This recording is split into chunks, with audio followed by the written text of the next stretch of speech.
నా డౌట్ ఏంటంటే ఈ ఏ అనే లెటర్కి ఏమన్నా పవర్స్ ఉంటాయా, అసలు దీని స్పెషాలిటీ ఏంటి అని తెలుసుకోవాలనుకుంటున్నాను సార్. మీరు అడిగిన క్వశ్చన్ అనేది చాలా సింపుల్ క్వశ్చనే, కానీ దాంట్లో చాలా డెప్త్ మీనింగ్ ఉందండి.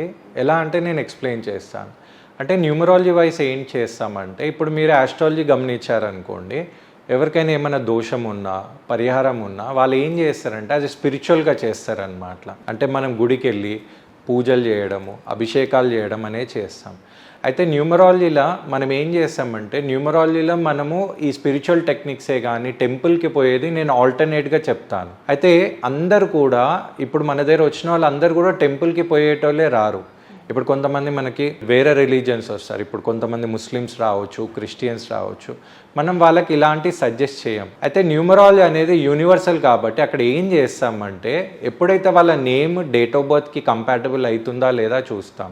అంటే ఎగ్జాంపుల్ మీ రియల్ నంబర్ ఉంది, మీ రియల్ నంబర్కి ఫాడిక్ నంబర్కి ఈ నేమ్ అనేది కంపాటబుల్ ఉందా చూస్తాం. చూసినప్పుడు అది కంపాటబుల్ లేనప్పుడు వీళ్ళకి ఏ ప్లానెట్ది మాల్ఫిక్ ఎఫెక్ట్ ఉందనే చూస్తాం.